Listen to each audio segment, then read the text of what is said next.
سامعین کرام، آپ سن رہے ہیں ایک دلچسپ اردو جاسوسی کہانی جس کا نام ہے غازی۔ یہ اس سلسلے کی قسط نمبر 14 ہے۔ مجھے امید ہے آپ کو میری یہ کاوش پسند آ رہی ہوگی۔ آپ نے اگر ابھی تک میرا چینل کہانی گھر سبسکرائب نہیں کیا تو ابھی میرے چینل کو سبسکرائب کر کے بیل نوٹیفیکیشن آن کر لیجئے تاکہ آنے والی ہر نئی کہانی کی اطلاع بر وقت آپ تک پہنچ سکے۔ بھارت میں 90% ملک میں ہی تیار شدہ مرسڈیز ٹرک اور بسیں چلتی ہیں جن کے نئے ماڈل معمولی ترمیم کے ساتھ 3-4 سال کے بعد مارکیٹ میں آتے ہیں۔ میں نے ایک ساتھی کو ایک لڑکے کے ساتھ پھر گورکھپور بھیجا تاکہ یہ معلوم کریں کہ آئل ٹینکر کس ماڈل کے اور کتنے پہیوں والے ہیں۔ چند روز کے بعد وہ واپس لوٹ آئے اور بتایا کہ مرسڈیز ماڈل کے 10 پہیوں والے بڑے ٹینکر ہیں۔ ان معلومات کی روشنی میں نے گیراج کے مکینک کو کہا کہ وہ ایسا ہی ٹینکر ڈھونڈے اور اس کے نیچے گھس کر بیلٹس کو فٹ کرنے کی جگہ تلاش کرے۔ ابھی مکینک لڑکا ایسے ٹینکر کی تلاش میں ہی تھا کہ میرا نمبر 2 دہلی میں مرسڈیز کے شو روم سے مختلف سائز کے مرسڈیز ٹرکوں کے بروشر لے آیا۔ ان بروشرز میں 10 پہیوں والے ٹرک کے چیسز کی تصویریں بھی تھیں۔ مکینک لڑکے نے بتایا کہ کمپنی والے صرف چیسز ہی فروخت کرتے ہیں اور ان چیسز پر بس، ٹرک یا ٹینکر کی باڈی مالک کو اپنی خواہش کے مطابق خود بنوانی پڑتی ہے۔ کمپنی سے مکمل تیار باڈی سمیت گاڑیاں بھی ملتی ہیں جن کی قیمت بہت زیادہ ہوتی ہے۔ باڈی چاہے کمپنی کی بنی ہو یا پرائیویٹ طور پر بنوائی جائے، چیسز کا اندرونی حصہ ایک ہی طرح کا ہوتا ہے۔ میں نے سوچا کہ ایئر فورس والے کمپنی سے مکمل تیار شدہ ٹینکر ہی خریدتے ہوں گے۔ مکینک لڑکے نے اس دوران ایک 10 ویلر ٹینکر کے نیچے گھس کر بیلٹس لگانے کے ضروری پوائنٹ نوٹ کر لیے۔ ٹینکر کی باڈی اور چیسز کے درمیان اسٹیل کی مختلف ٹکڑوں میں تقسیم ایک چادر لگی ہوتی ہے۔ اس چادر میں مختلف جگہوں پر سوراخ ہوتے ہیں۔ مکینک لڑکے نے کہا کہ وہ مشین پر ایسے راڈ تیار کر سکتا ہے جو سوراخوں میں داخل ہو کر دونوں اطراف میں کھل جائیں اور چادر میں مضبوطی سے فٹ ہو جائیں۔ ان راڈوں کے نچلے حصے میں ہک لگانے کے لیے مضبوط گول دائرے ہوں جن میں بیلٹس کے ہک بآسانی ڈالے جا سکیں۔ اس لڑکے نے کاغذ پر اسکیچ بنا کر مجھے راڈز کے دوران استعمال صورت سمجھائی۔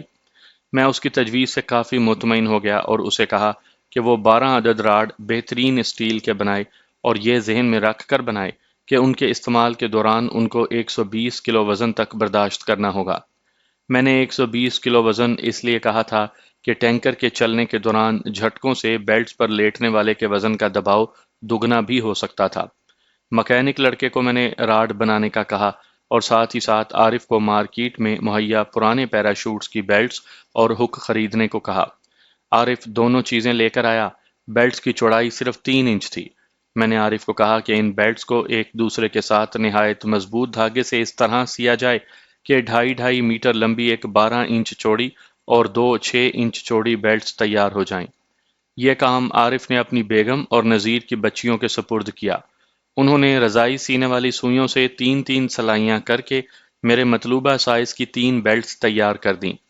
میرا ذہن مکمل طور پر اس منصوبے کی جزیات میں کوئی کسر نہ چھوڑنے میں مصروف تھا۔ ان بیلٹس پر لیٹ کر لمبے سفر کے دوران جھٹکوں سے گر پڑنے کا امکان تھا، لہٰذا میں نے 1 فٹ چوڑی بیلٹ کے اوپر مسافر جہازوں کی سیفٹی بیلٹ کی طرز کی حسب ضرورت چھوٹی بڑی ہونے والی بیلٹ لگوانے کا فیصلہ کیا۔ عارف نے کباڑیوں سے یہ بیلٹ بھی خرید لی اور لڑکوں نے نہایت خوش اسلوبی سے اس بیلٹ کو بڑی بیلٹ پر سی دیا۔ مکینک لڑکے نے اس دوران چند راڈ تیار کیے تھے جو سوراخ میں ڈالنے کے بعد راڈ کے نچلے حصے میں بنے ایک اوپر نیچے حرکت کرنے والے بٹن کو اوپر کرنے سے 2 حصوں میں تقسیم ہو کر اسٹیل کی چادر سے چپک جاتے تھے اور بٹن کو نیچے کرنے سے اپنی پہلے والی پوزیشن میں آ جاتے تھے۔ ان راڈوں پر سیفٹی لاک بھی لگائے گئے تھے تاکہ جھٹکوں سے راڈ خود بخود بند ہو کر نیچے نہ گر جائیں۔ اب ہمیں پھر 10 ویلر ٹرک کی تلاش تھی جس کی نچلی پلیٹ کے سوراخوں کے فاصلے کو دیکھ کر بیلٹس کو ایسے کاٹا جانا تھا تاکہ تینوں بیلٹس لیٹنے والے کو ایک سیدھ میں سنبھال سکیں۔ چند روز میں مکینک لڑکے نے ہماری یہ مشکل بھی حل کر دی اور ٹینکر کی پلیٹ کا اسکیچ بنا کر ان سوراخوں پر نشانات لگا دیے جن میں راڈ داخل کرنے تھے اور بیلٹس کو مطلوبہ سائز کے مطابق کاٹ دیا۔ میں نے عارف کے ذریعے کٹے ہوئے سائز کے مطابق بیلٹس کا ایک اور سیٹ بنوایا۔ اس دوران مکینک لڑکے نے 12 عدد راڈ تیار کر کے میرے حوالے کر دیے۔ میں نے مکینک لڑکے کو کہا کہ اگر ممکن ہو تو ہم ان راڈز اور بیلٹس کی عملی ٹرائی بھی لے لیں۔ چند روز میں لڑکے نے عارف کو پیغام بھیجا کہ گیراج میں ویسا ہی ٹینکر آ گیا ہے، آپ رات کو ٹرائی لے لیں۔ میں شام گہری ہونے کے بعد اپنے نمبر 2 کے ساتھ گیراج میں پہنچا۔ مکینک لڑکا اور میرا نمبر 2 دونوں ٹینکر کے نیچے گھس گئے۔ میری نظر گھڑی پر تھی۔ ابھی 2 منٹ بھی پورے نہیں ہوئے تھے کہ مکینک لڑکا باہر آ گیا اور ٹینکر کی رفتار 70 کلومیٹر فی گھنٹہ تک بڑھا کر جانے آنے کا کل 10 کلومیٹر فاصلہ طے کر کے واپس گیراج میں آ گیا۔ ٹینکر کے کھڑے ہونے کے بعد 1 منٹ میں میرا نمبر 2 ٹینکر کے نیچے سے نکل آیا اور کہا کہ نہایت محفوظ طریقہ ہے اور سیفٹی بیلٹس نے تو گرنے کے امکان کو بھی یکسر ختم کر دیا ہے۔ ہم خوشی خوشی ساتھیوں کے گھر پہنچے اور اب تک اس مشن کے لیے اپنی کی ہوئی کاوشوں کی کامیابی کا اپنے ساتھیوں اور عارف اور نذیر کو بتایا۔ عارف اور نذیر کے جانے کے بعد میرے نمبر 2 نے میرے گھٹنے پکڑ لیے اور کہا، آج تک میں نے آپ کے ہر حکم کی بلا چوں چراں تعمیل کی ہے، لیکن اب اگر آپ نے مجھے اس مشن پر جانے سے روکا تو میں پاکستان واپس جانے کو ترجیح دوں گا۔ آپ نے پہلے مجھ سے وعدہ کیا تھا، میں بجلی کا ٹیکنیشین بھی ہوں اور ٹرانسمیٹر تک ٹھیک کر لیتا ہوں۔ بم کی ٹائمنگ سیٹ کرنے اور اسے بینڈیج ٹیپ سے ٹرک کے نیچے فٹ کرنا آپ سے بہتر جانتا ہوں۔ میں نے یہاں قیام کے دوران ایک ساتھی کی طرف اشارہ کرتے ہوئے ٹرانسمیٹر چلانے اور کوڈ کو ڈیکوڈ وغیرہ کرنے کی تمام ترکیب اسے سکھا دی ہے۔ میری غیر موجودگی میں یہ سب کام بخوبی انجام دے سکتا ہے۔ اگر میں مشن میں شہید ہو گیا تو آپ کو یقین دلاتا ہوں کہ میری شہادت مشن کو مکمل کرنے کے بعد ہی ہوگی۔ میں سفر کے دوران ہی بم کو ٹرک سے چسپاں کر دوں گا اور سرنگ میں پہنچنے کے بعد ہی مختصر وقفے کا ٹائم سیٹ کر دوں گا تاکہ بم یقینی طور پر سرنگ میں ہی پھٹے۔ اس مشن کے لیے میں موزوں ترین شخص ہوں۔ مجھے نہ بھیج کر آپ مجھ سے ناانصافی کریں گے اور اللہ کے سامنے میں آپ کا دامن پکڑوں گا۔ میں اپنے نمبر 2 کی وطن محبت، جذبہ حریت اور شوق شہادت کے اس شدت سے اظہار کو سن کر حیران رہ گیا۔ ہم پانچوں اپنے وطن کی محبت اور بھارت کے سکوت ڈھاکہ کی صورت میں لگائے زخموں پر مرہم لگانے آئے تھے، اور اپنی بساط سے کہیں زیادہ ہم نے اپنے اس ازلی دشمن کو نقصان پہنچایا تھا۔ میں نے اب تک کامیابی سے انجام دیے کسی بھی مشن کا کریڈٹ صرف خود کو نہیں دیا، بلکہ اسے اپنے گروپ کی اجتماعی کوششوں کا ثمر ٹھہرایا تھا۔ ہم نے کوئی مشن بھی 60 سے 70% کامیابی کے یقین کے بغیر شروع نہیں کیا تھا، اور اب میرا نمبر 2 اس مشن کو اکیلا سر انجام دینے کی ضد کر رہا تھا، جس میں کامیابی کا یقین بے شک 50-50 تھا، لیکن جان بچنے کا امکان 20% سے بھی کم تھا۔ میں نے اسے اس مشن کے تمام خطرناک پہلوؤں سے آگاہ کیا، لیکن اس نے ایک نہ سنی، اور بالآخر مجھے اس کی ضد کے آگے ہتھیار ڈالنے پڑے۔ میں چاہتا تھا کہ 23 مارچ کو یوم پاکستان کی خوشی کے موقع سے پہلے اس مشن کی کامیابی کا تحفہ اہل وطن کو پیش کر دیا جائے۔ میں نے اپنے نمبر 2 کو، جسے آئندہ میں حبیب کے نام سے مخاطب کروں گا، اسے کہا کہ اس مشن کی اہمیت کے پیش نظر اسے فوری طور پر بیلٹس پر لیٹنے کی پریکٹس شروع کر دینی چاہیے۔ میں نے اسے بیلٹس کا ایک سیٹ دیا جسے اس نے چھت کے بالوں میں کنڈے گاڑ کر ٹرک کی نچلی شیٹ والی پوزیشن میں لٹکا لیا۔ وہ ہر روز 2 مرتبہ ان بیلٹس پر لیٹ کر ساتھیوں کو کہتا کہ اسے دائیں بائیں اور آگے پیچھے جھلائیں تاکہ چلتے آئل ٹینکر والی پوزیشن بن جائے۔ حبیب کو مشن پر جانے کی اجازت دینے کے 2 روز کے بعد میں گیراج میں گیا تو مکینک لڑکے نے، جسے آئندہ میں کیسر کہوں گا، مجھ سے پوچھا کہ ہمیں مشن پر کب جانا ہے۔ میں حیران تھا کہ ساتھیوں کے علاوہ میں نے مشن پر جانے کے متعلق کسی کو نہیں بتایا، اور جو لڑکے گورکھپور گئے تھے انہیں بھی مشن کے ناقابل عمل ہونے کا کہہ دیا تھا، اور اب کیسر کا مجھ سے یہ پوچھنا کہ ہمیں مشن پر کب جانا ہے میرے لیے باعث حیرت تھا۔ میں نے کیسر کو ذرا کریدا تو اس نے بلا جھجک کہا کہ اسے ہماری تیاری اور راڈ بنوانے سے پورا یقین ہو چکا ہے کہ ہم نے مشن پر جانے کا فیصلہ کر لیا ہے۔ اسے لڑکوں کے ذریعے گورکھپور میں آئل ٹینکروں کی نگرانی کا بھی علم ہو چکا تھا۔ اگرچہ آپ کے مشن کے متعلق مجھے ابھی تک پوری معلومات نہیں ہیں، لیکن میں سمجھتا ہوں کہ آپ کا مشن گورکھپور سے تعلق رکھتا ہے اور اسے ٹرک یا آئل ٹینکروں کے نیچے بیلٹس پر لیٹ کر انجام دینا ہے۔ بیلٹس پر لیٹنے کے دوران کام کرنے کا مجھے تجربہ ہے۔ راڈز کو چادر کے سوراخوں میں کم از کم وقت میں ڈالنے، سیٹ کرنے اور بیلٹس کو ان میں فٹ کرنے کا میں دعویٰ کرتا ہوں۔ ریوالور چلانے اور چاقو کے استعمال کا میں ماہر ہوں، اس لیے اس مشن پر جانے کے لیے میں خود کو موزوں ترین سمجھتا ہوں، لہٰذا اس مشن پر جانے کا موقع مجھے دیں۔ کیسر کو میں نے بتایا کہ میں پہلے ہی اپنے ساتھیوں میں سے ایک کا انتخاب کر چکا ہوں، تو کیسر نے کہا کہ ایک کے بجائے اگر دو کو مشن پر بھیجا جائے تو کامیابی کا دوہرا یقین ہو سکتا ہے۔ کیسر کی ان باتوں نے مجھے بہت متاثر کیا۔ اس نے بالکل درست کہا تھا کہ دو کے مشن پر جانے سے کامیابی کے امکانات بہت بڑھ جاتے ہیں۔ ایک سے اگر غیر ارادی طور پر ہی کوئی غلطی ہو جاتی تو دوسرا اسے کور کر سکتا تھا، اور واپسی کے دوران یقینی مزاحمتوں کا مقابلہ کرنے کے لیے دونوں ایک دوسرے کی مدد کر سکتے تھے۔ یہ مشن ایسا تھا جس کے لیے صرف ایک بار ہی رسک لیا جا سکتا تھا، دوسری بار جانے کی کوئی گنجائش ہرگز نہیں تھی۔ نفسیاتی طور پر بھی اکیلا شخص مشن کے دوران کسی مرحلے میں بھی اکیلا ہونے کے باعث حواس کھو سکتا تھا، جبکہ دو ہونے کی صورت میں تنہا ہونے کا احساس ختم ہو جاتا۔ میں نے ان سب پہلوؤں پر غور کرنے اور کیسر کی اس مشن پر جانے کی خواہش اور اس کی اہلیت کے پیش نظر یہ طے کیا کہ دونوں کو مشن پر بھیجا جائے۔ میں نے کیسر کو بھی پیش آنے والے خطرات سے پوری طرح آگاہ کیا کہ اگر یہ اس کی سکن ڈیپ خواہش ہے تو وہ ختم ہو جائے، لیکن اس نے اپنے دلائل سے مجھے لاجواب کر دیا۔ میں نے کیسر کو اس مشن میں شامل ہونے کی اجازت دے دی، اور اب تک ہوائی اڈے کے متعلق مجھے جو معلومات حاصل ہو چکی تھی ان کی روشنی میں اسے بریف کیا اور فوری طور پر بیلٹس پر لیٹنے کی پریکٹس شروع کرنے کو کہا، اور دوسرے دن کیسر کو بیلٹس کا دوسرا سیٹ بھجوا دیا۔ میں نے اس مشن پر جانے کے لیے حبیب یعنی نمبر 2 کے علاوہ اپنے ایک ساتھی اور کیسر سمیت 4 لڑکوں کو ہمراہ لے جانے کا فیصلہ کیا تھا۔ اس دوران پاکستان بھیجے جانے والی ڈاک میں نے لکھ بھیجا تھا کہ ہم لوگ ایک مشن کا جائزہ لینے اور اگر ممکن ہوا تو اسے جائزہ لینے کے دوران ہی پورا کرنے کی کوشش کریں گے۔ حبیب اور ایک ساتھی میرے ہمراہ جا رہے ہیں۔ ڈاک کی وصولی اور بھیجنے کا میرے باقی 2 ساتھیوں کو علم نہیں، اور نہ ہی کوئی کوریئر سے ان کی چہرہ آشنائی ہے، لہٰذا ہماری واپسی تک ڈاک کے سلسلے کو معطل کیا جائے۔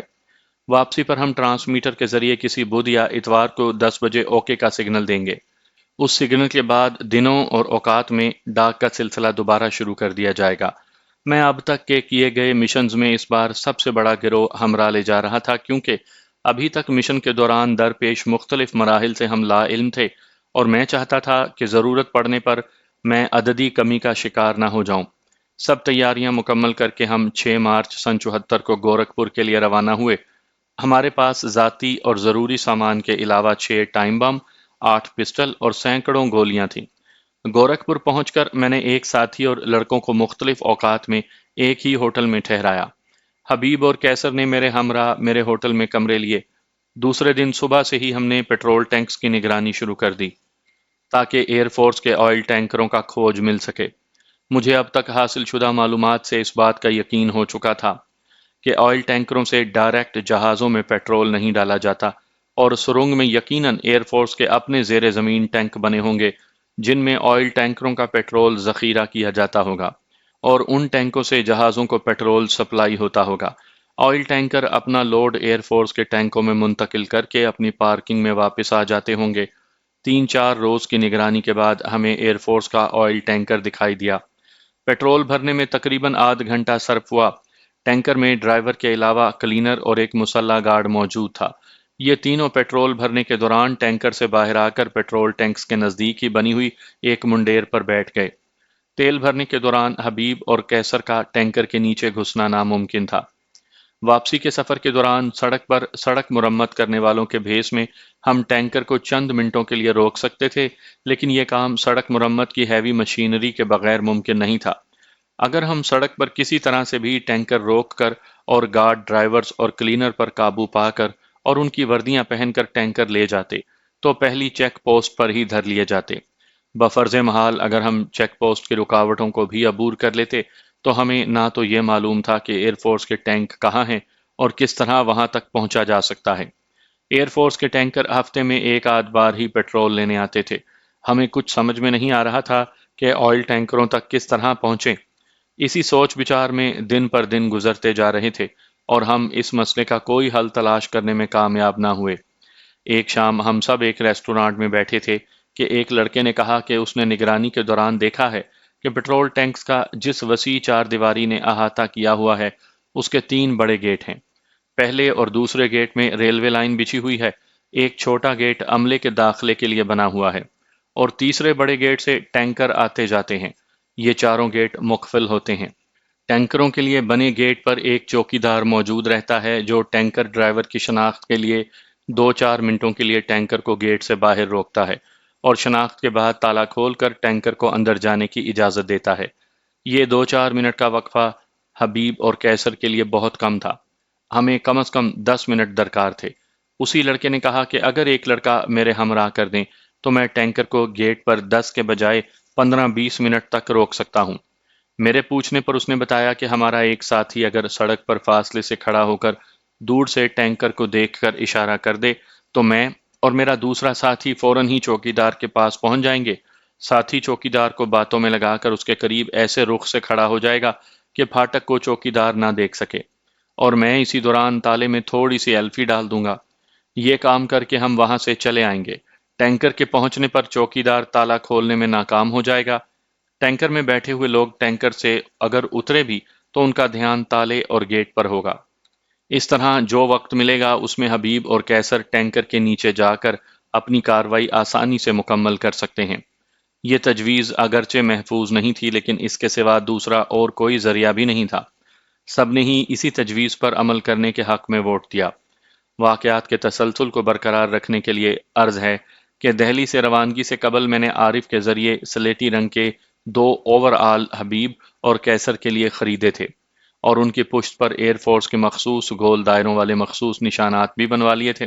ایک مسئلہ جس کا کوئی حل ہمیں اب تک نہیں سوجھا تھا وہ حبیب اور کیسر کے بم آن کر کے سرنگ سے نکلنے اور ایئر فورس کے ریسٹرکٹڈ ایریا سے بحفاظت باہر آنے کا تھا۔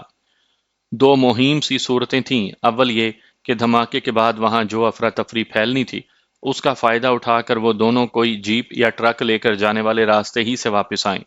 ہنگامی حالت میں شروع کے 1-2 گھنٹے کے دوران سخت سے سخت سیکیورٹی انتظامات دھرے کے دھرے رہ جاتے ہیں۔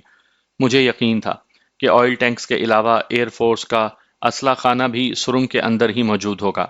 سرنگ میں ہمارے بموں کے دھماکے سے اگر آئل ٹینکس نے آگ پکڑ لی تو اسلحے خانے میں بھی آگ کی حدت سے دھماکے ہوں گے۔ جہاز تو یقیناً جل اٹھنے تھے۔ سرنگ میں اسلحے خانے کی آگ پکڑنے سے دھماکوں کی شدت اور حدت کا رخ بھی صرف سرنگ کے دہانے کی طرف ہوگا۔ سرنگ کے اندر کسی بھی زی روح کا بچ جانا ممکن نہیں تھا۔ اس لیے حبیب اور کیسر کا بموں کے پھٹنے سے پہلے ہی سرنگ سے باہر نکل آنا بے حد ضروری تھا۔ دوسری صورت میں دونوں کو سرنگ سے باہر آ کر پہاڑ پر چڑھ جانا اور چھپتے چھپاتے لمبا چکر کاٹ کر گورکھپور یا دہلی پہنچنا تھا۔ دونوں صورتوں میں ان کے بچنے کا امکان بہت کم تھا۔ میں نے ان سے کوئی بات پوشیدہ نہیں رکھی تھی۔ گورکھپور میں بھی انہیں ان خطرات سے کئی بار آگاہ کیا، لیکن سب بے سود۔ ان کا مشن پر جانے کا اصرار بڑھتا گیا۔ میں دہلی سے روانگی سے پہلے اتر پردیش کا ایک نقشہ ہمراہ لایا تھا، اور اس نقشے کے مطابق گورکھپور سے تقریباً 50 کلومیٹر شمال میں مہندووال اور 45 کلومیٹر راؤنا اور جنوب میں 50 کلومیٹر دیوریا کے قصبات تھے۔ یہ سب علاقے سطح مرتفع اور چھوٹی بڑی پہاڑیوں پر مشتمل تھا۔ گورکھپور میں آخری ہدایت کے طور پر میں نے انہیں کہا کہ اگر سڑک پر واپسی میں دشواری پیش آئے تو پہاڑی راستہ اختیار کریں اور نزدیکی قصبات تک پہنچنے کی کوشش کریں۔ پہاڑی راستہ اختیار کرنے کی صورت میں اپنے اوور آل اتار کر پھینک دیں۔ میں نے انہیں کہا کہ سرنگ کے باہر یقینی طور پر جیپیں اور ٹرک وغیرہ کھڑے ہوں گے۔ ان میں سے کوئی بھی گاڑی حاصل کریں۔ اگر کوئی رکاوٹ ڈالے تو بے دریغ اسے شوٹ کر دیں۔ واپسی کے دوران اگر چیک پوسٹوں پر کوئی روکے تو گاڑی چلانے والا تیز رفتاری سے بیریئرز کو توڑتا ہوا آگے بڑھے، جبکہ دوسرا گارڈز پر فائر کھول دے۔ میں نے انہیں کہا کہ میں اپنے ساتھ 2 ٹرکوں کو لے کر کسی پرائیویٹ گاڑی میں جہاں تک اس سڑک پر آنا ممکن ہو ان کا انتظار کروں گا۔ سب اپنا سامان بالکل تیار رکھیں کیونکہ ہمیں فوری طور پر گورکھپور سے نکلنا ہوگا۔ غرض یہ کہ اپنا تمام پروگرام تفصیلاً طے کر کے ہم نے اگلی صبح سے مشن پر عملی کام کا آغاز کر دیا۔ حبیب اور کیسر نے اوور آل اور بم خالی تھیلوں میں ڈال کر آئل ٹینکس کے قریب اوٹ میں جگہیں سنبھال لیں۔ چوکیدار کے پاس جانے والے دونوں لڑکوں نے بھی ریلوے لائن کے ساتھ ایسی جگہ پر ڈیرے ڈالے جس سے ٹینکر کی آمد کا سگنل دینے والا لڑکا انہیں بخوبی دکھائی دے سکتا تھا۔ پروگرام کے مطابق ہم نے یہ طے کیا کہ ہم صبح ہر روز ہوٹلوں کے بل ادا کر کے حبیب اور کیسر کا سامان میرے کمرے میں اور دوسرے ہوٹل والے ایک لڑکے کے کمرے میں رکھ دیا کریں تاکہ ہوٹل چھوڑنے میں وقت ضائع نہ ہو۔ مشن سے واپسی پر حبیب اور کیسر کو لینے کے لیے پرائیویٹ گاڑی کے حصول کے لیے ہم نے فیصلہ کیا کہ جوں ہی کیسر اور حبیب ٹینکر کے ساتھ روانہ ہوں گے ہم شہر میں کسی بھی اچھی حالت کی ایسی پرائیویٹ گاڑی کو روک کر جس میں سے صرف ایک شخص ہو، ڈرائیور سمیت اس گاڑی کو اغوا کر لیں گے۔ اس دوران میرا ساتھی اپنے اور میرے ہوٹل سے سامان لے کر طے شدہ جگہ پر آ جائے گا۔ اس کے فوری بعد ہم ایک اور پرائیویٹ گاڑی ڈرائیور سمیت اغوا کریں گے اور دونوں گاڑیاں لے کر سرنگ والی سڑک پر آخری دو شاخے تک جا کر حبیب اور کیسر کا انتظار کریں گے۔ دونوں گاڑیوں کے مالکان یا ڈرائیور کو سنسان جگہ دیکھ کر لڑکے انہیں خنجر سے ہلاک کر دیں گے۔ آپ اسے ہمارا ظالمانہ اور سفاکانہ رویہ تو کہہ سکتے ہیں، لیکن اس کے سوا کوئی دوسری صورت نہیں تھی۔ اگر ہم انہیں ضرب پہنچا کر بے ہوش بھی کر دیتے تو ہوش میں آنے کے بعد وہ ہماری شکل و صورت سے متعلقہ حکام کو یقیناً آگاہ کر دیتے، اس لیے ہم نے مجبوراً یہ قدم اٹھانے کا فیصلہ کیا تھا۔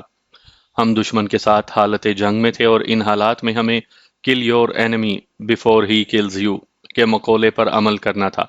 ہمارے دو جان باز اس انتہائی خطرناک مشن پر جان کی بازی لگا رہے تھے۔ ان کے جانے کے بعد ہی ہم نے گاڑیاں اغوا کرنی تھیں اور ان کے جان بچانے کے لیے اگر ہمیں سینکڑوں افراد کو بھی ہلاک کرنا پڑتا تو ہم دریغ نہ کرتے۔ 20 مارچ تک ہم روزانہ صبح 8 بجے سے شام کے 6 بجے تک اپنی اپنی جگہوں پر بیٹھے ٹینکر کا انتظار کرتے رہے۔ ہم صبح اپنے ہمراہ سینڈوچز بنوا کر لے جاتے تاکہ بھوک کا مداوع کر سکیں۔ 21 مارچ کو صبح 9:30 بجے کے قریب سڑک پر کھڑے لڑکے نے ٹینکر کی آمد کا سگنل دیا۔ سگنل ملتے ہی دونوں لڑکے تقریباً بھاگتے ہوئے اپنی اوٹ سے نکل کر گیٹ کے چوکیدار کی طرف گئے۔ ایک نے چوکیدار سے ٹینکوں کے انچارج کے متعلق پوچھتے ہوئے اسے باتوں میں لگایا۔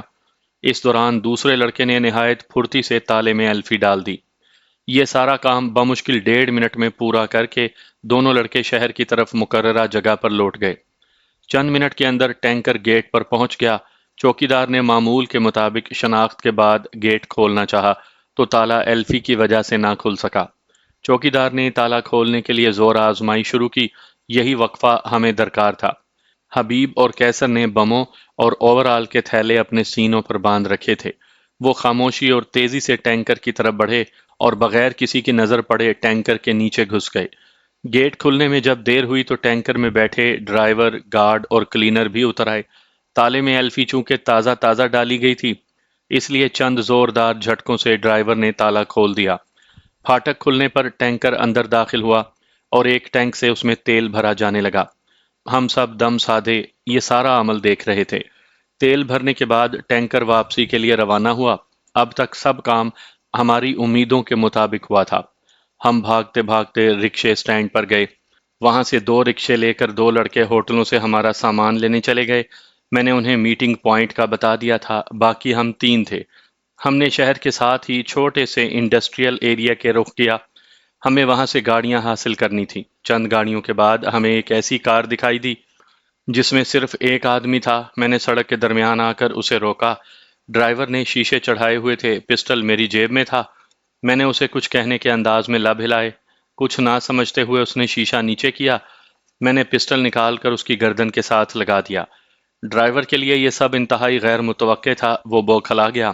میں نے دروازہ کھول کر اسے ساتھ کی نشست پر دھکیلا اور خود اسٹیئرنگ سنبھال لیا۔ مجھے اسٹیئرنگ پر دیکھتے ہی دونوں لڑکے اوٹ سے نکل کر گاڑی کی پچھلی سیٹ پر بیٹھ گئے۔ میں نے گاڑی کو ٹرن کیا۔ اس دوران لڑکوں نے ڈرائیور کو کھینچ کر پچھلی سیٹ پر بٹھا دیا اور ایک لڑکے نے ریوالور اس کی کن پٹی سے لگا کر کہا کہ ذرا بھی حرکت کی یا آواز نکالی تو بھیجا اڑا دوں گا۔ گاڑی لے کر میں میٹنگ پوائنٹ پر پہنچ گیا اور گاڑی سے نکل کر ہوٹل جانے والے لڑکوں کے آنے کا انتظار کرنے لگا۔ 20 منٹ کے اندر چند منٹوں کے وقفے سے دونوں لڑکے آ گئے اور گاڑی سے کچھ دور ہی سامان اتار کر رکشوں کو فارغ کر دیا۔ میں گاڑی ان کے قریب لے آیا۔ انہوں نے جلدی جلدی سامان گاڑی میں رکھا اور ہم دونوں دوسری گاڑی کی تلاش میں نکل کھڑے ہوئے۔ اب ہم نے ریلوے آفس کا رخ کیا اور آفس کے مین گیٹ سے باہر ہی گاڑی پارک کر کے ہم 2 لوگ آفس کی حدود میں داخل ہوئے۔ گورکھپور میں بڑا جنکشن ہونے کی وجہ سے مسافروں کی بھیڑ رہتی ہے۔ ہم آفس کی کار پارکنگ میں چلے گئے۔ ریزرویشن کے لیے وہاں لوگ آ جا رہے تھے۔ پارکنگ میں 7-8 گاڑیاں کھڑی تھیں۔ ہم گاڑی چرا بھی سکتے تھے، لیکن گاڑی چوری ہونے کی اطلاع ملنے پر نہ صرف شہر کی ناکہ بندی ہو جاتی بلکہ گاڑی کی تلاش بھی فوری شروع ہو جاتی۔ اس لیے ہم ڈرائیور کے ساتھ ہی گاڑی کو اغوا کرنا چاہتے تھے۔ ایک سوٹڈ بوٹڈ صاحب ریزرویشن آفس سے باہر آئے اور ایک نئی گاڑی کی جانب بڑھے۔ ابھی اس نے گاڑی کا دروازہ کھولا ہی تھا کہ میں نے پسٹل اس کی پشت سے لگا کر اسے اندر دھکیلا اور پسٹل کے دستے سے اس کے سر کے پچھلے حصے پر زوردار چوٹ لگائی۔ وہ بے ہوش ہو گیا۔ میرے ساتھی نے پچھلا دروازہ کھول کر اسے بھی پائیدان پر لٹا دیا۔ میں گاڑی لے کر آفس کے باہر آ گیا۔ میرا ساتھی بھی گاڑی چلانے کا ماہر تھا۔ میں نے ساتھی کو دوسری گاڑی چلانے کے لیے بھیج دیا اور کہا کہ اس گاڑی کے ڈرائیور کو بھی پسٹل کے دستے سے سر پر چوٹ لگا کر بے ہوش کر دے تاکہ ان کی طرف سے کوئی خدشہ باقی نہ رہے۔ ہم کل 7 افراد گورکھپور آئے تھے۔ حبیب اور کیسر کے علاوہ اب ہم 5 تھے۔ ایک لڑکا میری گاڑی میں پچھلی سیٹ پر بیٹھ گیا اور دوسری گاڑی میں میرے ساتھی کے ساتھ 2 لڑکے بیٹھ گئے، اور ہم نے اللہ کا نام لے کر اپنی گاڑیاں ہوائی اڈے کی سڑک پر ڈال دیں۔ میں اس بات کا اعتراف کرنے میں کوئی جھجک محسوس نہیں کروں گا کہ یہ میرا پہلا مشن تھا جس میں ایڈوانس پارٹی یعنی عملی حصہ لینے والوں میں شامل نہیں تھا۔ میری اپنی حالت ایسی تھی کہ حواس بالکل معطل ہو چکے تھے اور میں پہلے سے طے شدہ پلاننگ کے مطابق ایک روبوٹ کی طرح کام کر رہا تھا۔ میرے ساتھی اور لڑکوں کی بھی یقیناً یہی حالت تھی۔ یہ پہلا مشن تھا جس میں کارروائی کی جگہ اور حالات کا ہمیں ذرا بھر علم نہیں تھا۔ کارروائی کے بعد حبیب اور کیسر کے بحفاظت بچ نکلنے کی بہت ہی کم اور مبہم چانس تھے۔ اس ساری پلاننگ کی ذمہ داری مجھ پر تھی اور میں نے اپنے سینئر سے بھی اس مشن کی اجازت نہیں لی تھی۔ حبیب اور کیسر آگ کے سمندر میں کودنے گئے تھے۔ حبیب اور کیسر اگر بخیریت آ جاتے تو اس میں میری پلاننگ کا ذرا بھی حصہ نہ ہوتا، بلکہ یہ ہم پر اللہ پاک کا رحم اور کرم ہوتا۔ مجھے احساس ہو رہا تھا کہ اپنے نمبر بنانے کی خواہش میں نے حبیب اور کیسر کو موت کے منہ میں دھکیلا ہے۔ مجھے شدت سے احساس ہو رہا تھا کہ میں نے جلد بازی میں غلط اور غیر محفوظ پلاننگ کی ہے۔ اس احساس کی وجہ سے اگر صبح کا وقت لوٹ آتا تو میں حبیب اور کیسر کو جانے سے روک دیتا، لیکن تیر کمان سے چھوٹ چکا تھا۔ اب میں اللہ پاک کے رحم و کرم کی امید پر آس لگائے بیٹھا تھا۔ لڑکوں اور ساتھیوں کی حالت بھی مجھ سے مختلف نہیں تھی۔ ایک دوسرے سے وہ ایک لفظ بھی نہیں بول رہے تھے۔ ہمارے قیدی سر کی چوٹ کے باعث تقریباً 2 گھنٹوں کے لیے بے ہوش ہو چکے تھے۔ میں نے لڑکوں کو کہا کہ ان کے سروں پر دوبارہ چوٹ لگائیں تاکہ وہ ہوش میں نہ آ سکیں۔ میں نے اس وقت ہی یہ عہد کیا کہ حبیب اور کیسر کی باخیریت آمد کی خوشی میں اللہ کے حضور شکرانے کے نوافل ادا کروں گا، اور ان 2 قیدیوں کو ہلاک کرنے کے بجائے سر پر چوٹیں پہنچا کر 4-5 گھنٹوں کے لیے بے ہوش کر دوں گا، اور اس عرصے میں دونوں گاڑیوں میں ہم گورکھپور سے خاصی دور نکل جائیں گے۔ ہم نے واپسی کا روٹ بذریعہ سڑک خلیل آباد 60 کلومیٹر اور فیض آباد 150 کلومیٹر تک، اور پھر بذریعہ ٹرین لکھنؤ اور لکھنؤ سے دہلی جانے کا بنایا تھا۔ ہمیں انتظار کا ایک ایک پل گزارنا مشکل ہو رہا تھا۔ حبیب اور کیسر کو گئے تقریباً 3 گھنٹے گزرے تھے کہ ہمیں زمین ہلتی ہوئی محسوس ہوئی۔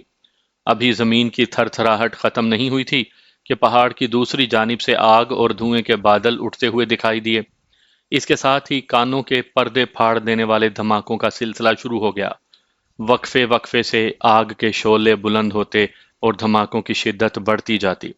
شعلے اتنے بلند تھے کہ پہاڑ کی دوسری جانب ہونے کے باوجود ہمیں دکھائی دے رہے تھے۔ وقفے وقفے سے دھماکوں کی شدت سے میں نے اندازہ لگایا کہ سرنگ میں بنا ہوا اسلحہ خانہ بھی آگ پکڑ چکا ہے، اور یہ دھماکے بم، راکٹ اور دوسرا اسلحہ پھٹنے سے ہو رہے ہیں۔ ہمیں جو شعلے دکھائی دے رہے تھے وہ یقیناً سرنگ کے دہانے سے نکلتے تھے، کیونکہ اخراج کا اور کوئی راستہ نہیں تھا۔ مشن پورا ہونے کی حد تک ہم کامیاب ہو چکے تھے، لیکن ہمیں ذرا بھی خوشی نہیں تھی۔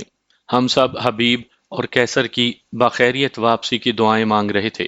دھماکے اور آگ کے شعلے اسی شدت سے جاری تھے کہ ہمیں ایئر فورس کا ایک ٹرک سرنگ کی طرف سے آتا دکھائی دیا۔ ہم نے گاڑیاں اسٹارٹ کر لیں اور 2 لڑکے اس سڑک کے دونوں اطراف ڈھلانوں میں کھڑے ہو گئے۔ ٹرک تیزی سے ہماری طرف بڑھتا چلا آ رہا تھا۔ ٹرک ذرا نزدیک پہنچا تو لڑکوں نے ڈرائیور اور ساتھ کی سیٹ پر بیٹھے کو پہچان کر نعرہ لگایا اور سڑک کے بیچ آ کر ٹرک کو رکنے کا اشارہ دینے لگے۔ ٹرک رکتے ہی حبیب اور کیسر ٹرک سے باہر آئے۔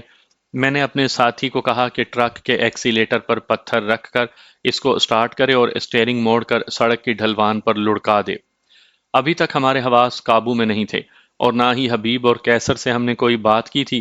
ٹرک لڑکتا ہوا ڈھلوان سے 50-60 فٹ گہری کھائی میں جا گرا۔ لڑکتے ہوئے اسے آگ لگ گئی۔ اس دوران لڑکے 2 یرغمالی ڈرائیوروں کو گاڑیوں سے بے ہوشی کی حالت میں ہی نکال چکے تھے۔ ایک لڑکے نے خنجر نکالا ہوا تھا۔ میں نے یہ دیکھا تو چیخ کر اسے منع کیا، لڑکے میرے کہنے پر ان دونوں کو گھسیٹ کر ڈھلوان پر ایک بڑے پتھر کی اوٹ میں لے گئے۔ میں نے خود جا کر ان کے سروں کو پسٹل کے دستے سے کئی کئی بار ضرب پہنچائی۔ میرے اندازے کے مطابق وہ آئندہ 4-5 گھنٹوں تک ہوش میں نہیں آ سکتے تھے۔ کیسر میرے ساتھ اور حبیب ساتھی کی گاڑی میں بیٹھ گیا۔ ہم نے گاڑیوں کا رخ گورکھپور کی جانب کیا اور شہر میں داخلے سے پہلے ہی خلیل آباد کی سڑک پر گاڑیوں کو تیز رفتاری سے بھگاتے لے گئے۔ سڑک ٹوٹ پھوٹ کا شکار تھی۔ ہم بامشکل 1 گھنٹے میں خلیل آباد پہنچ گئے۔ وہاں پر ہم نے دونوں گاڑیوں میں پیٹرول ڈلوایا، پانی اور آئل چیک کیا اور فیض آباد کی طرف روانہ ہو گئے۔ فیض آباد پہنچنے میں ہمیں مزید 5 گھنٹے لگے۔ سڑک جگہ جگہ زگ زیگ اور ٹوٹی پھوٹی تھی۔ فیض آباد میں داخل ہونے سے پہلے ہم نے گاڑیاں روک کر اپنا سامان نکال لیا۔ میرے ساتھی نے ٹرک لڑکاتے وقت ڈیزل سے بھرا کین نکال کر آدھا ٹرک میں انڈھیل دیا تھا اور آدھا ہمراہ لے آیا تھا۔ ٹرک سے باہر نکل کر اس نے ڈیزل کو آگ دکھا دی تھی۔ اسی وجہ سے ٹرک میں آگ بھڑک اٹھی تھی۔ آدھا بچا ہوا ڈیزل ہم نے دونوں گاڑیوں کے اندر انڈیل دیا اور اسے آگ لگا کر تیز تیز قدموں سے فیض آباد میں داخل ہو گئے۔ فیض آباد میں رکشے لے کر ہم ریلوے اسٹیشن پہنچے۔ میں نے اپنے ساتھی کو اسٹیشن کا جائزہ لینے کو بھیجا۔ اس نے بتایا کہ کوئی غیر معمولی سرگرمی دکھائی نہیں دی۔ ہم نے 2-2 کی ٹولیوں میں لکھنؤ کے ٹکٹ لیے۔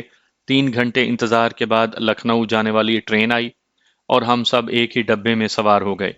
میں نے سب کو اپنے پسٹل اور ریوالور تیار رکھنے کو کہا۔ اتنے بڑے مشن کو کامیابی سے پورا کرنے اور کیسر اور حبیب کے باخیریت لوٹ آنے کے بعد ہم کوئی رسک لینے کو تیار نہیں تھے۔ ٹرین کے چلنے کے بعد ہم نے گورکھپور سے بنوائے سینڈوچز کھائے۔ فیض آباد سے لکھنؤ تک 125 کلومیٹر کا فاصلہ اس پیسنجر ٹرین نے 5 گھنٹوں میں طے کیا۔ لکھنؤ پہنچے تو رات خاصی ڈھل چکی تھی۔ اسٹیشن سے معلوم ہوا کہ دہلی کی ٹرین صبح 8 بجے ملے گی۔ ہم نے رات کا بقیہ حصہ ریلوے ویٹنگ روم میں ہی گزارنے کا فیصلہ کیا۔ اسٹیشن سے ہی ہم نے چائے اور کیک کھا کر بھوک مٹائی۔ صبح 8 بجے ہم ٹرین میں بیٹھے اور شام گئے دہلی پہنچے۔ گورکھپور سے دہلی پہنچنے تک ہم نے مشن کے متعلق اپنے جاں باز ہیروز حبیب اور کیسر سے کوئی بات نہ پوچھی۔ دہلی اسٹیشن سے میں سب کو ہمراہ لے کر ساتھیوں کے گھر آ گیا۔ یہ رات بھی ہم نے خاموشی سے بسر کی، باوجود بے حد اشتیاق کے۔ میں نے حبیب اور کیسر سے مشن کے متعلق کچھ نہ پوچھا۔ میں جانتا تھا کہ انہیں ٹینشن کے جال سے نکلنے کے لیے آرام کی بے حد ضرورت ہے۔ دوسرے روز صبح ناشتے کے بعد میں نے انہیں اپنے کمرے میں بلا لیا۔ میرے ساتھی بھی وہیں آ گئے۔ میں نے حبیب اور کیسر کو کامیابی سے مشن مکمل کرنے اور زندہ بچ نکلنے پر بہت بہت مبارکباد دی۔ میرے ساتھیوں نے بھی بڑھ بڑھ کر انہیں گلے لگایا۔ عارف اور نذیر بھی ہمارے کمرے میں آ چکے تھے۔ میں نے حبیب اور کیسر کو کہا کہ اب وہ تفصیلاً بتائیں کہ ٹینکر کے نیچے لیٹنے کے بعد واپسی تک ان پر کیا بیتی اور کس طرح وہ واپس لوٹنے میں کامیاب ہوئے۔ چونکہ مشن کا یہ انتہائی خطرناک حصہ انہوں نے سر انجام دیا تھا، لہٰذا میں ان دونوں کی زبانی بیان کردہ حالات کو اپنے الفاظ میں تحریر کر رہا ہوں۔ حالات کے تسلسل کو برقرار رکھنے کے لیے دہلی میں ہماری عدم موجودگی کے درمیان پیش آنے والے واقعات بیان کرنا میں ضروری سمجھتا ہوں۔ پاکستان سے ہماری ڈاک کا سلسلہ تو میری درخواست پر منقطع ہو چکا تھا، لیکن پاکستان سے ٹرانسمیٹر پر ایک روز کے وقفے سے دہلی میں ہمارے 2 ساتھیوں سے ہماری واپسی کا پوچھا جاتا رہا تھا۔ اس مشن کے متعلق میں نے یہ نہ تو اپنے سینئرز کو کچھ بتایا تھا اور نہ ہی ان سے اجازت لی تھی۔ انہیں تو یہ بھی علم نہیں تھا کہ ہم کس مشن کے لیے کہاں گئے ہیں۔ پاکستان سے میرے ساتھیوں کو ہدایت کی گئی تھی کہ وہ مقررہ وقت پر صرف پاکستان سے آمدہ پیغام وصول کریں اور خود کوئی پیغام ٹرانسمٹ نہ کریں۔ انہیں یہ ہدایت بھی کی گئی تھی کہ دہلی واپسی پر میں پاکستان سے آنے والے ٹرانسمیٹر پیغام کو اپنے موجودگی میں وصول کروں، کیونکہ کوئی بہت ضروری اور اہم ہدایت مجھے دینی ہے۔ حبیب اور کیسر سے جب میں نے مشن کے دوران پیش آنے والے واقعات پوچھے تو وہاں موجود ہم سب ہمتن گوش تھے۔ حبیب نے بات شروع کی۔ اس نے کہا، گیٹ پر ٹینکر کے رکتے ہی کیسر اور میں نہایت آسانی سے ٹینکر کے نیچے پہنچ گئے۔ کیسر نے تو ٹینکر کے نیچے لگی اسٹیل پلیٹ میں سوراخ ڈھونڈ کر ان میں راڈ پھنسا کر اپنی بیلٹس فٹ کر لی۔ مجھے سوراخ ڈھونڈنے میں دقت پیش آ رہی تھی۔ کیسر نے میری مدد کی اور موزوں سوراخوں میں میرے راڈ ڈال کر میری بیلٹس ان میں فٹ کر دیں۔ ہم دونوں کو بیلٹس پر لیٹے بمشکل چند سیکنڈ ہی گزرے تھے کہ پھاٹک کھلنے کی آواز آئی اور ٹینکر چل پڑا۔ آئل ٹینک کے قریب جا کر ٹینکر رک گیا۔ اندازے کے مطابق وہاں ٹینکر پر پیٹرول لوڈ کرنے میں تقریباً آدھ گھنٹہ لگنا تھا۔ دو چار منٹ ایسی صورت میں گزارنے کے بعد جب ہم نے دیکھا کہ ہماری اس حالت میں موجودگی کو کسی نے نوٹ نہیں کیا اور ٹینکر میں پیٹرول بھرنے کی آواز سنائی دی، تو ہم نے بیلٹس پر لیٹے لیٹے اپنے اوور آل پہن لیے۔ ہم دونوں نے دو بم نکال کر بینڈیج ٹیپ کے ساتھ نہایت مضبوطی سے ٹینکر کی پلیٹ کے ساتھ چسپاں کر دیے اور بینڈیج ٹیپ سے بموں کو چار چار مختلف جگہوں پر لگا کر انہیں اتنا محفوظ کر دیا کہ سفر کے دوران سڑک پر جھٹکوں کی وجہ سے بم گر نہ جائیں۔ ہمیں اب صرف بموں کی ٹائمنگ سیٹ کرنی تھی جو ہم منزل پر پہنچ کر ہی کر سکتے تھے۔ سیفٹی بیلٹس نے ہمیں جھٹکوں سے گرنے سے بچا لیا۔ ہمارے تھیلوں میں اب ایک ایک بم، پسٹل، گولیاں اور خنجر تھے۔ تھیلے ہم نے سینوں پر باندھ رکھے تھے۔ پیٹرول لوڈ کر کے ٹینکر اپنے سفر پر روانہ ہو گیا۔ پہلی چیک پوسٹ روانگی کے پون گھنٹے کے بعد آئی۔ وہاں سے کلیئرنس کے بعد ٹینکر آگے چل پڑا۔ دوسری چیک پوسٹ تقریباً 20 منٹ کے بعد آئی۔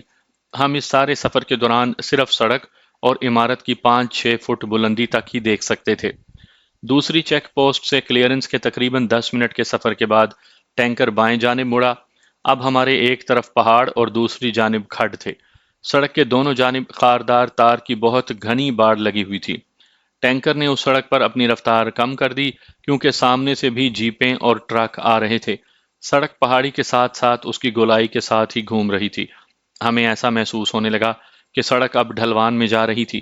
کچھ ہی دیر کے بعد ہمارے ایک جانب پہاڑی اور دوسری جانب ہموار زمین آ گئی۔ اس ہموار زمین پر بنا ہوا رن وے صاف دکھائی دے رہا تھا جو پہاڑی میں جا کر گم ہو جاتا تھا۔ رن وے آنے سے پہلے ہی ٹینکر ایک سرنگ میں داخل ہوا اور تقریباً 100 میٹر جا کر رک گیا۔ ہم نے بموں پر 20 منٹ کا ٹائم سیٹ کیا۔ ان بموں میں زیادہ سے زیادہ 59 منٹ پر پھٹنے کا وقت سیٹ کیا جا سکتا تھا۔ اتنی دیر میں ٹینکر سے پیٹرول سرنگ میں بنے ٹینکس میں منتقل کیا جانے لگا۔ سرنگ میں بجلی سے روشنی کی گئی تھی جو باہر کی روشنی سے بہت کم تھی۔ ہم نہایت آہستگی اور بغیر کوئی آواز پیدا کیے ٹینکوں کی دوسری جانب سے ٹینکر سے باہر نکلے۔ ہم نے دیکھا کہ یہ سرنگ آگے جا کر پہاڑ میں کھدے ہوئے ایک بہت بڑے ہال میں ختم ہو جاتی تھی۔ ہمارے اوور آل پہننے کی وجہ سے ہم پر کسی نے شک نہیں کیا اور ہم اس ہال تک پہنچ گئے۔ وہ ہال اتنا بڑا تھا کہ اس میں جہازوں کے کئی ہینگر سما جائیں۔ اس ہال میں 2-3 مختلف اقسام کے درجنوں جنگی جہاز کھڑے تھے اور ان جہازوں کی پارکنگ میں بجلی کی بہت زیادہ روشنی نے دن کے اجالے کا سماں پیدا کر رکھا تھا۔ وہاں پر درجنوں ٹیکنیشین ہمارے جیسے اوور آل پہنے جہازوں کی مرمت اور دیکھ بھال کر رہے تھے۔ میں نے اپنے دوسرے بم میں اب سے 15 منٹ کا ٹائم سیٹ کیا اور جہازوں کی طرف چل پڑا۔ جب میں ہال کے تقریباً نصف تک پہنچا تو مجھے سرنگ کا وہ دہانہ دکھائی دیا جس میں میدانی رن وے داخل ہوتا تھا۔ سرنگ میں تقریباً آدھا کلومیٹر لمبا رن وے بنا ہوا تھا۔ اسی پوائنٹ سے ہینگر میں کھڑے جہاز ٹیک آف کے لیے سٹارٹ ہوتے تھے اور سرنگ سے نکلتے تک ان کی رفتار اتنی بڑھ جاتی ہوگی کہ میدانی رن وے کا کچھ حصہ ہی طے کر کے وہ محو پرواز ہو جاتے ہوں گے۔ میں جہازوں کی طرف یہ سوچ کر بڑھا تھا کہ کسی بھی جہاز کی کاکپٹ میں موقع دیکھ کر بم پھینک دوں گا، اور یہ موقع مجھے بہت جلد مل گیا۔ میں بم ایک جہاز میں پھینک کر کیسر کی طرف متوجہ ہوا۔ وہ اس پارکنگ میں 7-8 حصوں میں منقسم سیمٹ کے اندر لگی بہت چھوٹی چوڑائی کی ریل کی پٹڑیوں کو دیکھ رہا تھا جو رن وے والی سرنگ کے حال کے خاتمے کے قریب ہی ایک پٹڑی میں شامل ہو جاتی تھیں، اور وہ پٹڑی ایک سرنگ میں چلی جاتی تھی۔ ہم نے جو ٹائم ٹینکر والے بموں میں سیٹ کیا تھا اس میں اب صرف 9 منٹ باقی تھے۔ کیسر نے سرگوشی میں مجھے کہا کہ یہ پٹڑیاں یقیناً جہازوں میں بم لادنے والی ٹرالیوں کے لیے بنی ہیں اور سرنگ میں داخل ہونے والی پٹڑی اسلحے خانے کو جاتی ہے۔ میں نے اسے بہت سمجھایا لیکن وہ نہ مانا اور اس سرنگ میں داخل ہو گیا، اور میں ٹینک والی سرنگ سے باہر جانے کو چل پڑا۔ کیسر نے سرنگ میں کیا کیا یہ اسی سے پوچھئے۔ کیسر نے بتایا کہ میں وقت کی کمی کے باعث سرنگ میں داخل ہو کر بھاگنے لگا۔ یہ پٹڑی ایک جگہ ختم ہو جاتی تھی، وہاں بھی ایک بڑی سرنگ جس میں ٹرک آ سکتے تھے بنی ہوئی تھی۔ جہاں پٹڑی ختم ہوتی تھی وہاں ترتیب سے مختلف سائز کے بم اور راکٹ سینکڑوں کی تعداد میں پڑے تھے جن کی نگرانی پر ایئر فورس کے 2 گارڈ اور ایک افسر تھا۔ تینوں نے اوور آل پہن رکھے تھے۔ دونوں گارڈ مسلح تھے جبکہ افسر کے پاس ظاہری طور پر ہتھیار نہیں تھا۔ اوور آل کی وجہ سے مجھے گارڈ تک پہنچنے میں کوئی دقت نہ ہوئی۔ میں ایک گارڈ کے قریب گیا اور انتہائی پھرتی سے خنجر سے اس کی شہ کاٹ دی۔ بم پر میں نے نہ صرف 10 منٹ کا وقفہ سیٹ کیا تھا، میں نے بیک وقت اپنا بم بموں کے اسٹاک کے ساتھ رکھا اور گارڈ کی اسٹین گن اٹھا لی۔ اس سارے واقعے کا دوسرے گارڈ کو اس وقت پتہ چلا جب میں اس کے انتہائی قریب پہنچ چکا تھا۔ میں نے اسے بھی خنجر سے واصل جہنم کیا۔ ان کے افسر نے دوسرے گارڈ کا حشر دیکھ کر اپنے اوور آل کی زپ کھول کر وردی میں سے پستول نکالنا چاہا۔ پستول کو وہ ابھی پوری طرح سے نکال بھی نہ سکا تھا کہ میں نے اسٹین گن سے اس پر 3-4 گولیاں چلا کر اسے وہیں ڈھیر کر دیا اور خود اس بڑی سرنگ کے دہانے کی طرف بھاگنا شروع کر دیا۔ سرنگ میں اسٹین گن چلنے کی آواز کئی گنا بڑھ گئی تھی، لیکن کوئی آواز کی سمت کا تعین نہ کر سکا تھا۔ دہانے پر 2 پہرے دار کھڑے تھے۔ مجھے اوور آل پہنے اور ہاتھ میں اسٹین گن لیے دیکھ کر وہ مجھے عملے کا ہی ایک فرد سمجھے اور مجھ سے پوچھنے لگے کہ اندر گولیاں چلنے کی آواز کیسی تھی۔ اتنی دیر میں بھاگنے کی وجہ سے میں اپنے پھولے ہوئے سانس پر قابو پا چکا تھا۔ میں نے انہیں کہا، کیا تمہیں اب تک خبر نہیں ہوئی؟ وہ دونوں سوالیہ نظروں سے میری طرف دیکھ کر بیک وقت بولے، نہیں، کوئی خبر نہیں، اور میں نے ان پر اسٹین گن کی گولیاں داغ کر انہیں اندرونی خبر دے دی۔ سڑک کے دہانے کے قریب ہی حبیب میرا منتظر تھا۔ ہم نے ٹرکوں اور جیپوں کی پارکنگ کی طرف دوڑ لگائی۔ ابھی ہم اس پارکنگ کے نزدیک ہی پہنچے تھے کہ ہمیں پہلا دھماکہ سنائی دیا۔ ہم بھاگم بھاگ پارکنگ میں کھڑے ایک ٹرک کی طرف پہنچے اور ٹرک میں بیٹھنے ہی لگے تھے کہ دوسرا دھماکہ اور اس کے ساتھ ہی تیسرا دھماکہ ہوا، اور پھر تو دھماکوں اور شعلوں کا سلسلہ بند گیا۔ میں نے ٹرک میں چابی نہ ہونے کی وجہ سے اس کی ڈیش بورڈ سے تاریں نکالیں اور انہیں جوڑ ہی رہا تھا کہ ٹرک تھر تھرانے لگا، زمین دہل رہی تھی۔ یہ آئل ٹینک یا اسلحے خانے میں بموں کے پھٹنے کی وجہ سے تھا۔ میں نے ٹرک سٹارٹ کیا اور تیزی سے واپسی کے لیے روانہ ہوئے۔ اچانک کانوں کے پردے پھاڑنے والا ایک انتہائی شدید دھماکہ ہوا۔ یہ دھماکہ غالباً حدت سے اسلحے خانے میں رکھے بموں کے بیک وقت پھٹنے سے ہوا تھا۔ اس دھماکے نے زمین کو ایسے جھنجھوڑا کہ ہمارا ٹرک کئی فٹ ہوا میں اچھلا۔ بڑی مشکل سے میں نے اسٹیئرنگ پر قابو رکھا۔ ابھی ہم سڑک کے موڑ کے اس حصے تک نہیں پہنچے تھے جہاں سرنگیں آنکھوں سے اوجھل ہوتی کہ تینوں سرنگوں سے بیک وقت آگ کے شعلے نکلے۔ زمین مسلسل تھر تھرا رہی تھی اور دھماکوں کا سلسلہ جاری تھا۔ آگ کی حدت ہمیں ٹرک میں بھی محسوس ہوئی۔ میں نے ٹرک کی رفتار تیز کر دی۔ پہلے بیریئر کو تیز رفتار ٹرک نے توڑ دیا۔ میس اور کالونی کے رہائشی زمین ہلنے اور دھماکوں کی وجہ سے باہر نکل آئے تھے۔ میں ٹرک کے ایکسیلیٹر کو دبائے جا رہا تھا۔ دوسرا بیریئر بھی ٹرک سے توڑتے ہوئے ہم ریسٹرکٹڈ ایریا سے باہر نکل آئے۔ آگے آئے تو 2 شاخے کے قریب آپ انتظار میں کھڑے تھے۔ حبیب نے کہا کہ سر، آپ نے آگ کے شعلے اور دھوئیں کی جو بلندی دیکھی تھی وہ اصل کا عشر عشیر بھی نہیں تھی، کیونکہ درمیان میں پہاڑ تھا۔ جو کچھ ہم نے دیکھا وہ تو قیامت صغریٰ تھی۔ اس شدت کی آگ تھی کہ انسانوں سمیت ہر شے یقیناً راکھ کا ڈھیر بن گئی ہوگی۔ یہاں میں آپ کو ایک عجیب حقیقت بتانا چاہتا ہوں۔ اس مشن میں کامیابی اور ہیرو بننے کا صحرا حبیب کیسر کے سر پر اور کیسر حبیب کے سر پر باندھنے کی کوشش میں تھا۔ دونوں کا یہ کہنا تھا کہ ایک دوسرے کے بغیر یہ مشن کبھی کامیاب نہ ہوتا۔ ان دونوں نے فی الحقیقت اپنی جان کی بازی لگا کر ہمارے چیف سے لے کر ہمارے ہر متعلقہ فرد کو ادھورے خواب کو پورا کیا تھا۔